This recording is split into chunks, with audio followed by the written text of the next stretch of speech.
Yeah.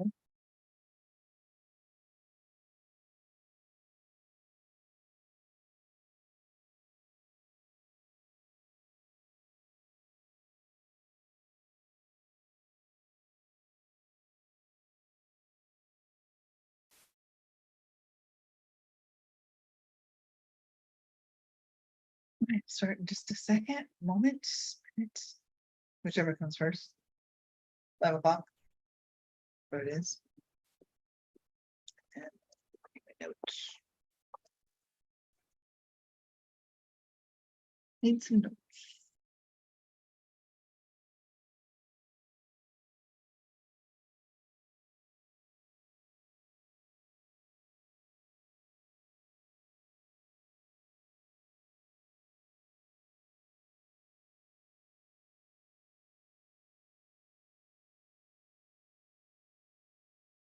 All right. Hello, everyone. My name is Isla Brock. This is Most Things Hypnosis. I'm live at 5 every Thursday. So if you missed it, it's okay. I'm also on the YouTube channel, Central Valley Hypnotherapy YouTube channel. I own Central Valley Hypnotherapy. It is my company. It's my business. I am a hypnotherapist, certified hypnotherapist. I work with a huge variety of issues that people come in to see me for. Everything from, well, I'm actually, as part of the show, I'm just going to go over some of the issues that people actually see me for. But before I start, I like to start with a little ditty or tidbit or some profound thinking. I call it my butt first moment. So before we begin, but first, I'm going to read this that I just found on Facebook, and I thought, or Facebook, whatever it's called, that I thought was kind of interesting and probably right on target, some ways of truth. It says Facebook. It looks like a newspaper article, okay? I am trying to make friends outside of Facebook while applying the same principles. Therefore, every day I walk down the street and tell passersby what I have eaten, how I feel at the moment, and what I have done the night before, what I will do later, and with whom. I give them pictures of my family, my dog, and of me gardening, taking things apart in the garage, watering the lawn, standing in front of landmarks, driving around town, having lunch, and doing what anybody and everybody does every day. I also listen to their conversations, give them thumbs up, and tell them I like them. And it works like Facebook. I already have 4 people following me, and 2 police officers, a private investigator, and a psychiatrist. All right, so that's the little funny Jane. There might be some truth in that. We can do friendships when we're behind the screen, but we don't do real good on friendships when we're one-on-one like that. So anyway, that's just something that I thought was kind of cool and to the point. Now on with the show. I try to keep these relatively short.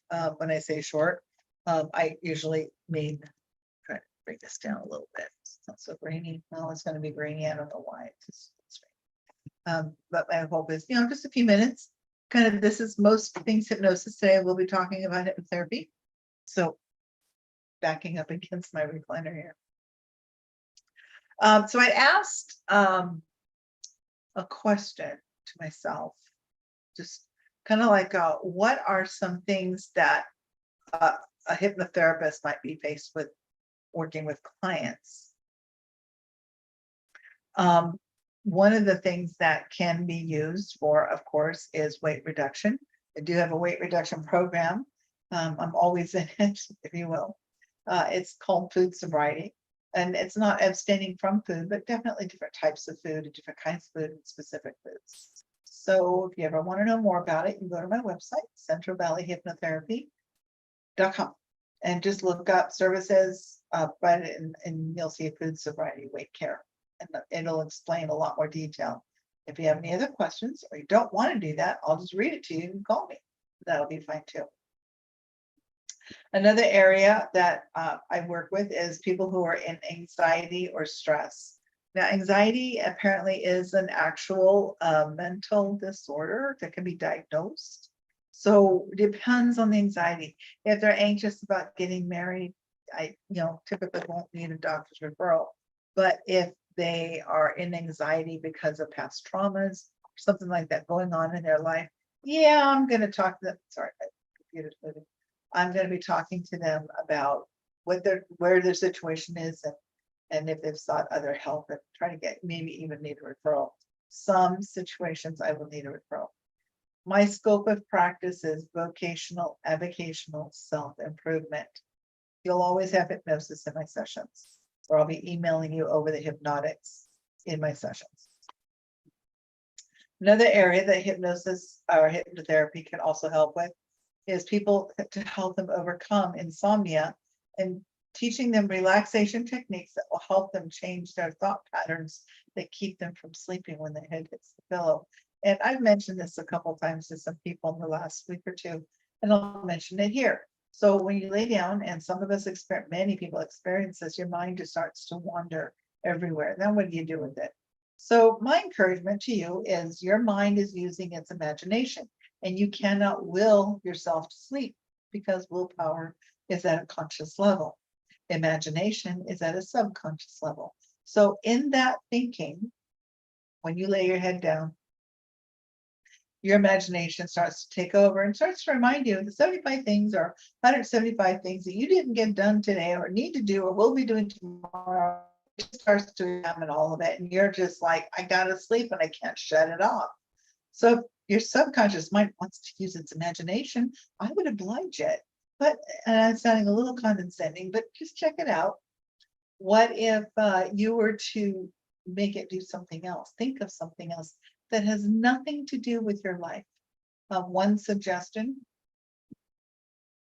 imagine building a door, and then installing a door, just like a front door, bedroom door, double doors, French doors, whatever door, just a door. So here you are, you're in your mind, you're laying there in your pillow, and you're going through all the steps to build the door. You got to go to the hardware store, you got to go to the lumber yard, you got to get a router. You're in your imagination.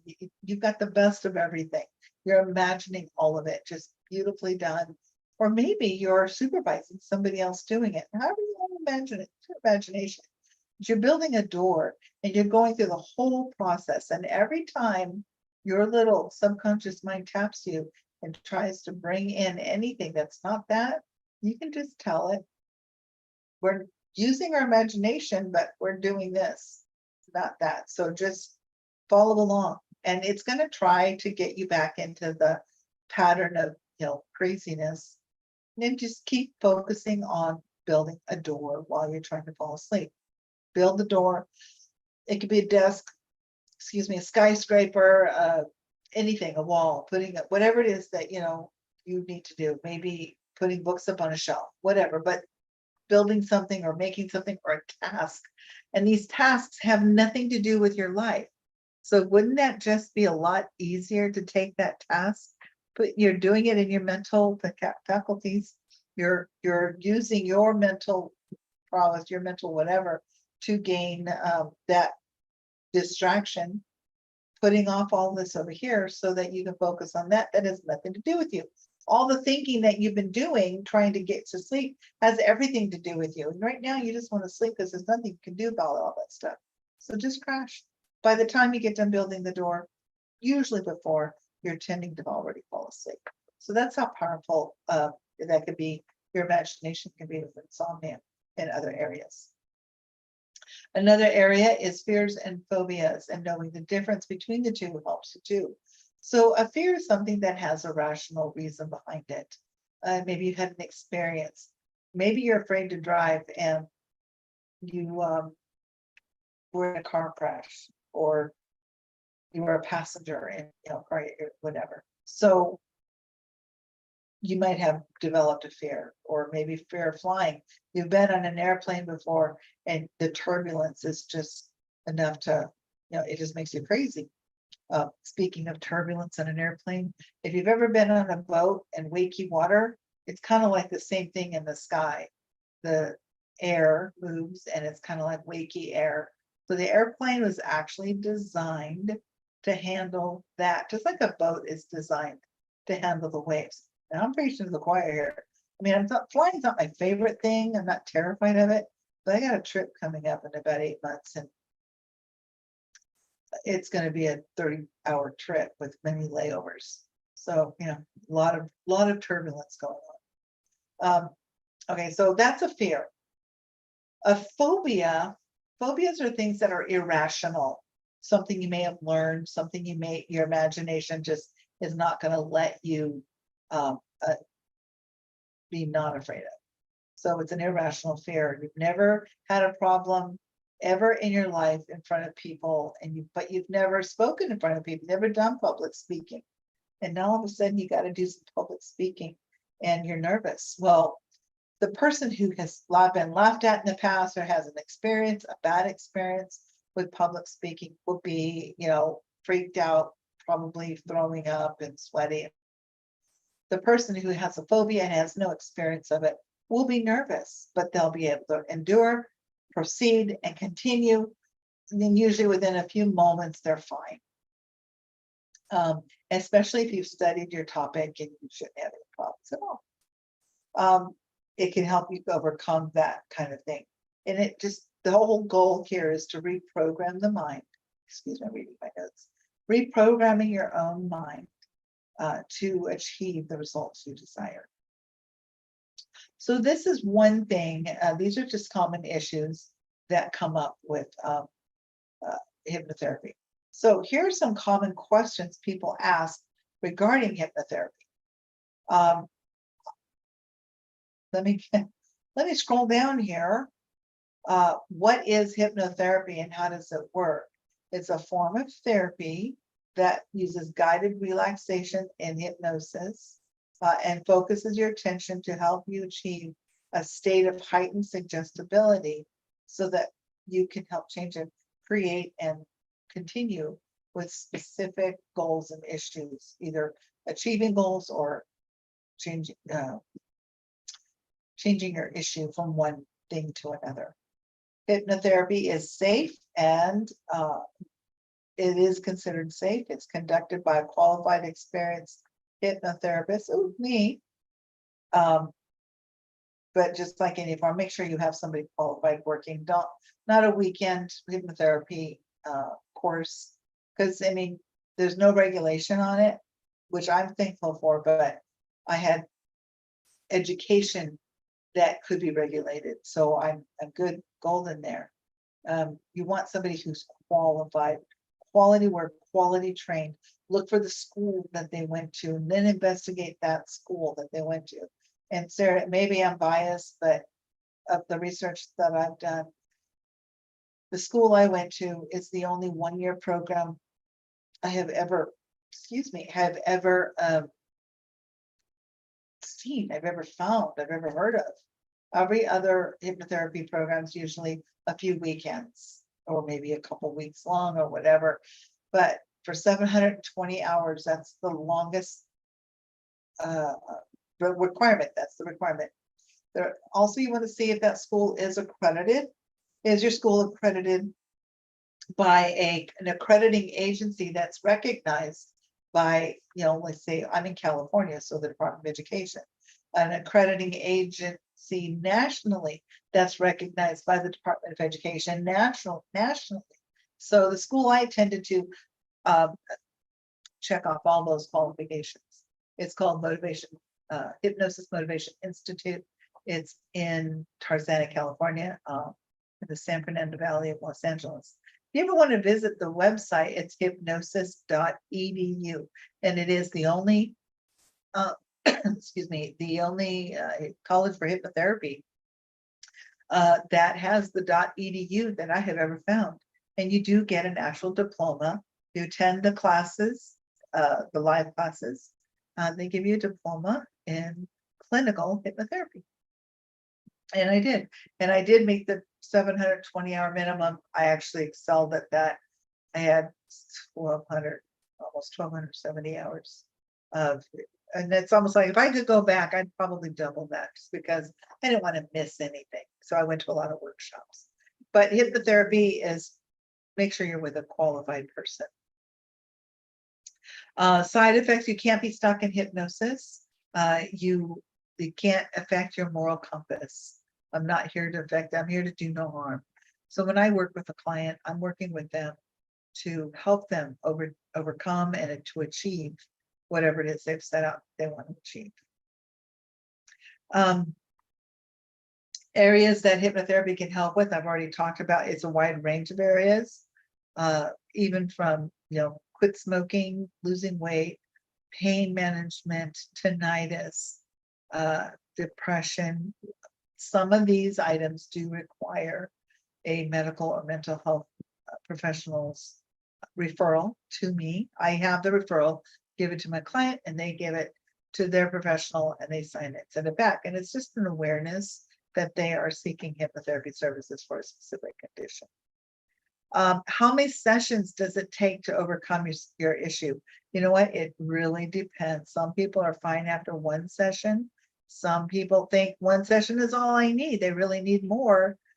And a lot of times it's just an affordability factor.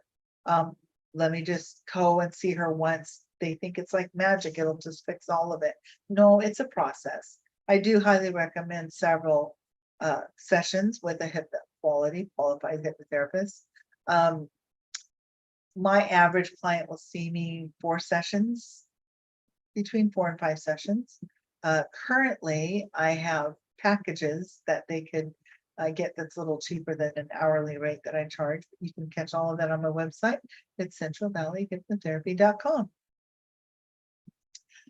The number of sessions, like, you're in control of that. You can decide how often after you've decided you're going to see a hypnotherapist. I would highly recommend seeing them at once a week. And then for me, I record the hypnotic part and I email it to my client because I want you to listen to it every day until you see me again. So that has taken hold and we can work on it. It's a progressive workings to get you through what it is you want to get through and stop what you want to stop and start what you want to start. How long will it take to see results? Some people will notice results immediately. Some people, it can take a few days.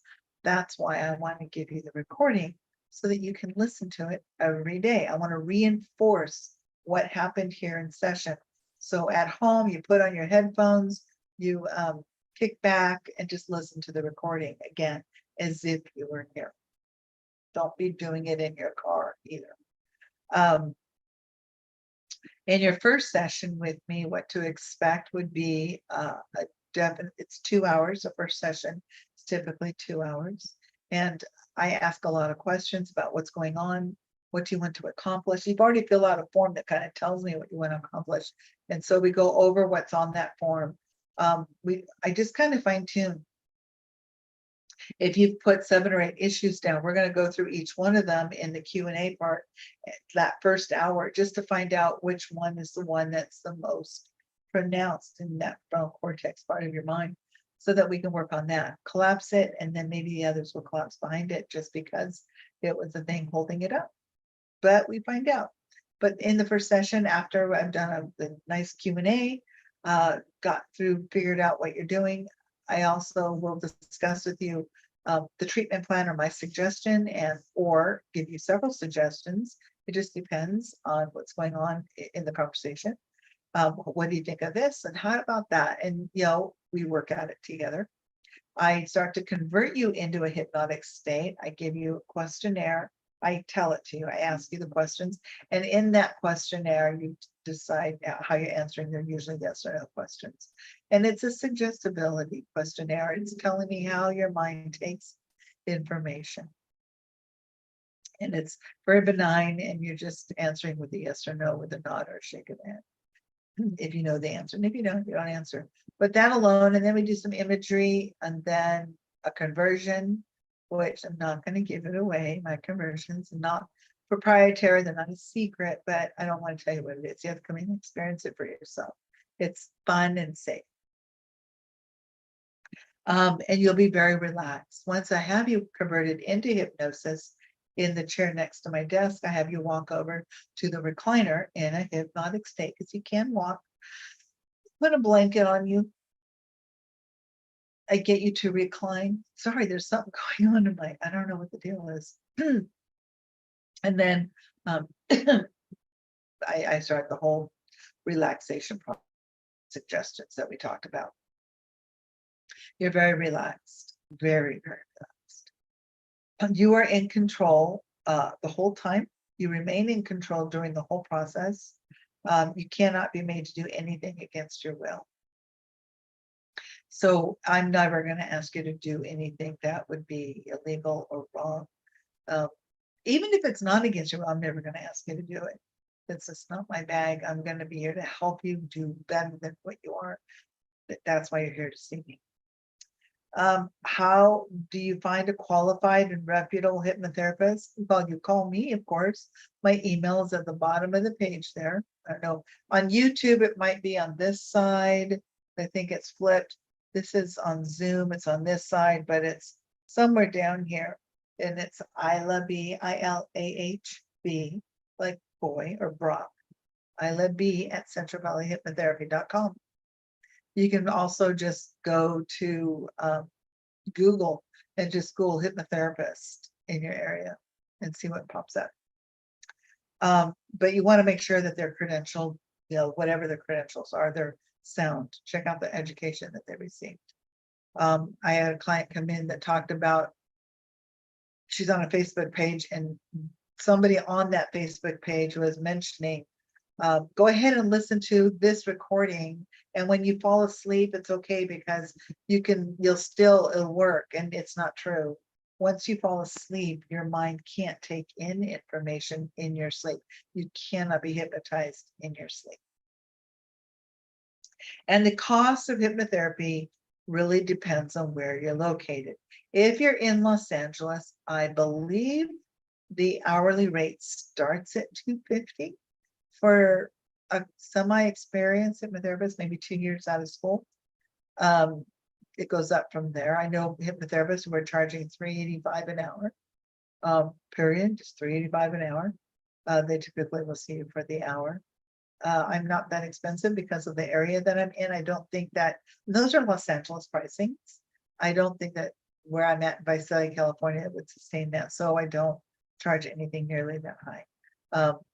My hourly rate right now is at this, today's June 15th, 2023, but my rates are $125 an hour. And so the first session's $250 because it's 2 hours. Subsequent sessions are about 50 minutes to an hour and 20 minutes.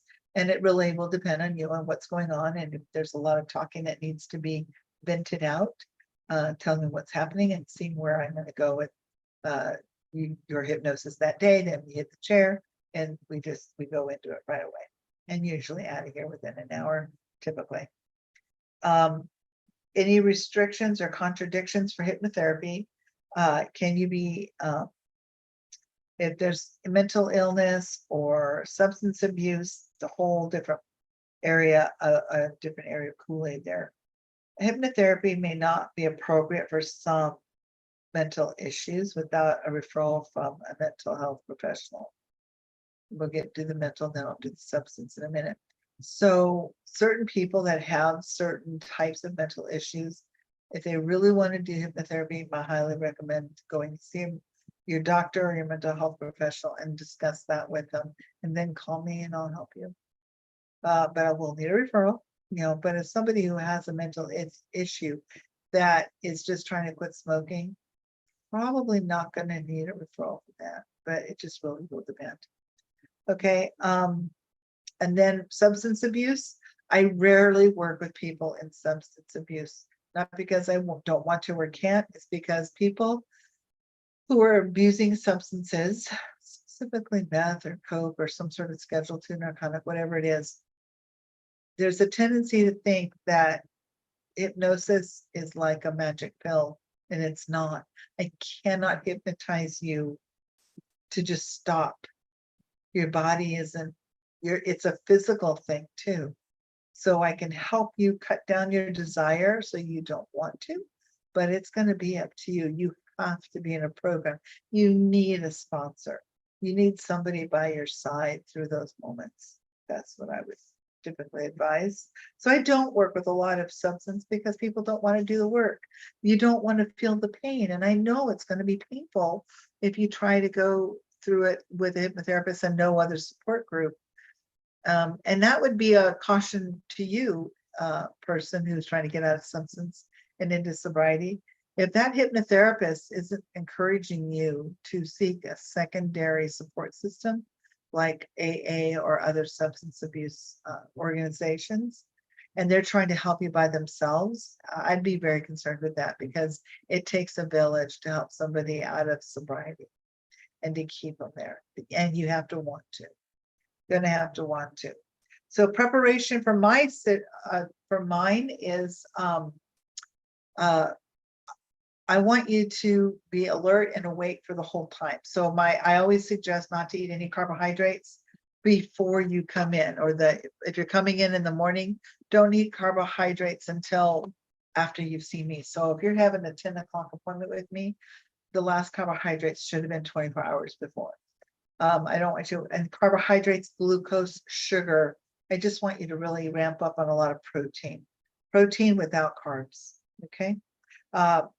Avocados, eggs, stuff like that are very good. Food jerky, nuts, seeds are all okay. The thing is, I don't want your insulin to crash. I don't want your insulin to spike. I want you to just be very level-headed and just even keeled. And so that's the kind of prep that I would suggest. Otherwise, now just come on in, get hypnotized, get in your car, drive away. That's all good. You'll be fine. What is the difference between hypnotherapy and other forms of therapy, such as cognitive behavioral therapy or CBT or psychoanalysis? Hypnotherapy uses a unique approach that involves inducing a state of relaxed and focused attention to help individuals achieve specific goals and address specific issues. So in hypnosis, apparently the Mayo Clinic did a study years ago that said after 6 sessions in hypnotherapy, there's a 93% recovery rate, whereas somebody in psychotherapy for the same issue, pick an issue, they get a 38% recovery after the same 4 years. So there's something to be said about it. Can hypnotherapy be combined with any other types of therapy? Yes. I work with my clients who are seeing their psychiatrists or psychologists who know that I exist, and they know that I'm working with their patients and clients as well. Can hypnotherapy, let's see. If you feel uncomfortable ever during a hypnotherapy session, then you can say so. No one's going to be offended, and if they are, they should be in the business. It takes a lot of thick skin to be in this business, and I love what I get to do. I'm passionate about it, and I get to talk about it. See, I'm the only one in this Zoom today, and I'm talking about something that I love talking about. So I'm creating content, and I could have had 5 or 6 people online today, and that's fine. If they didn't want to show, that's fine too. That's whatever. I'm still going to be here, and I'm going to talk about my craft. I'm going to talk about my vocation, and I'm going to enjoy it. Well, I keep putting myself in and out of hypnosis, right? But if you feel uncomfortable when you're with your hypnotherapist, say so. They're going to be okay. How will I know if the hypnotherapy is working? It just depends on you and the effects. I think I went over that a little bit. Any lifestyle changes or practices that can complement hypnotherapy? Well, the body massage can for sure.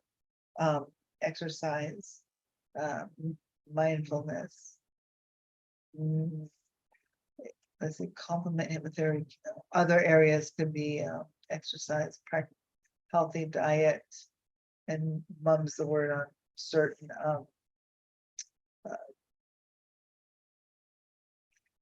certain consumptions.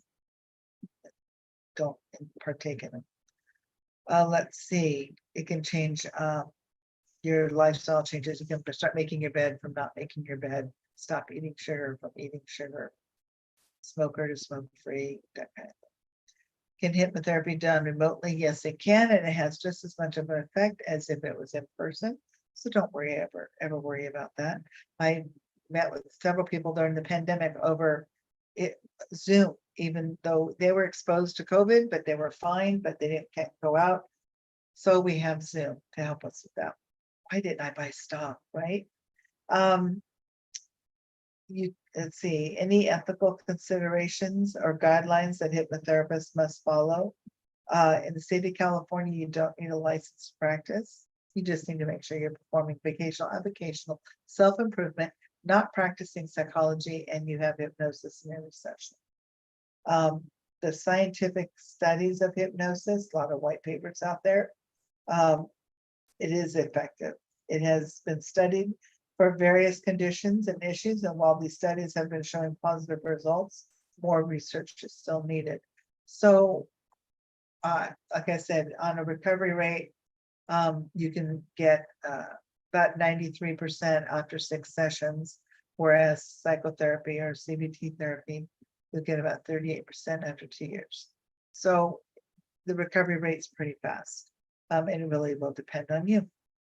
All right, one more thing before I take off. I got this really cool deck of cards, and they are Ericksonian, which is a type of hypnosis. It's Ericksonian hypnosis. I'm just going to grab a few out. And these are all metaphor cards that are metaphoric or whatever. And I'm starting to like to work with metaphors. I'm not very good at it, but these are just things that I could help somebody in hypnosis, or even in just conscious conversation, help them create a new imagination. So maybe I ask them a question, I give them a choice. Every time you see a green tree, then you will know you are on the right path to your goals. And this is just another cause and effect kind of language. The more you see green trees, the more you know that your goals are being reached. Again, a very good contrast. You might be able to use something like, you may be able to go out and look for the green trees and see them, some more green than others. This is just a way to use a language, a hypnotic language, when the subject may do something, for example. And as, this is a great utility phrase, it's used to create endless sentences that are never resolved, which causes the subject to internalize what you're saying and creating. Okay, so that's just a few of the metaphorical cards that I have. I'll be studying these on for a while. This Saturday, if you are local in Visalia, June 17th, this Saturday, I'm hosting a speed dating event. You'll find it on Facebook. Go to events. You can go to Eventbrite. It's speed dating in Visalia.eventbrite.com. Highly recommend if you can get here to do so. It's a lot of fun, and I really am looking for a lot more men to sign up. I have 2 so far. I have 8 ladies who have signed up. I'd like to see, a half a dozen more men. The age limit is 45 years and older. I just want to work with that age group, not the younger crowd. Not that I can't relate, but it's a little bit different.